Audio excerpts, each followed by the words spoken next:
આજ રોજ રામોપદ સદી પ્રાથમિક શાળા ધોરણ 1 થી 5 ની સ્કૂલ આવેલી છે।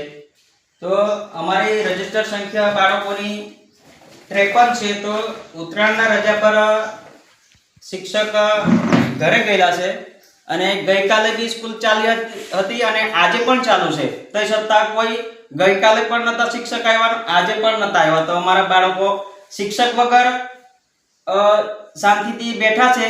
તો અમારા શિક્ષકનું બાળકોનું ભવિષ્યનું શું? શિક્ષક વગર અમારી શાળા ચાલે છે। ખાલી મધ્યભજન સંચાલક ભાઈ છે, એ 2 દિવસથી આવે છે અને 2 દિવસ ગઈકાલે બી અને આજે બી શિક્ષક ખાલી છે, બરાબર। શિક્ષક વગર સ્કૂલ ખાલી છે।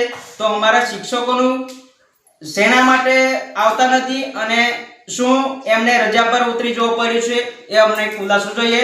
એસએમસી ઉપાધ્યક્ષ ડુંગરાબેન અરવિંદ બેન કયા ધોરણમાં ભણે છે? 5માં। તો ગઈકાલે સાહેબ આવેલા? આજે આવ્યા?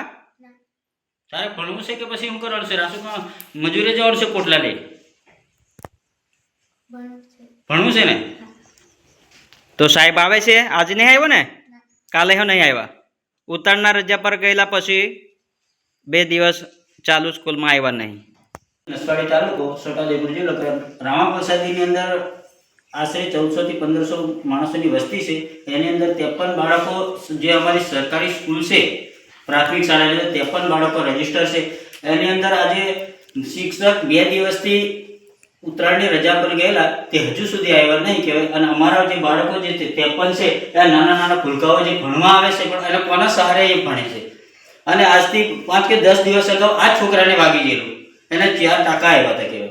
હવે એના કોના ભરોસે અહીંયા મૂકી દે છે એ કંઈ ખબર પડતી નહીં। એટલે જો શિક્ષક ટાઈમે નહીં આવે તો આ ગામના લોકો અમે બધા ભેગા થઈ શિક્ષકને અને શિક્ષણ અધિકારીને જો રજૂઆત કરીશું અને જો કાયદેસરની કાર્યવાહી કરવામાં આવે તો સારું, નહીં તો પછી અમે ગામ લોકો ભેગા થઈ ગામની જે સ્કૂલ છે તે ધરણા પર કરવાની તૈયારી છે કહેવાય। એટલે જેમ બને એમ શિક્ષણ અધિકારીને બી અને જિલ્લાની અંદર બી જે બી કોઈ કાર્યકર્તા બેઠા હશે કે કર્મચારી, એમને બી તાત્કાલિક આનું પગલાં લે એવી અમારી ગામ લોકોની માંગ છે કે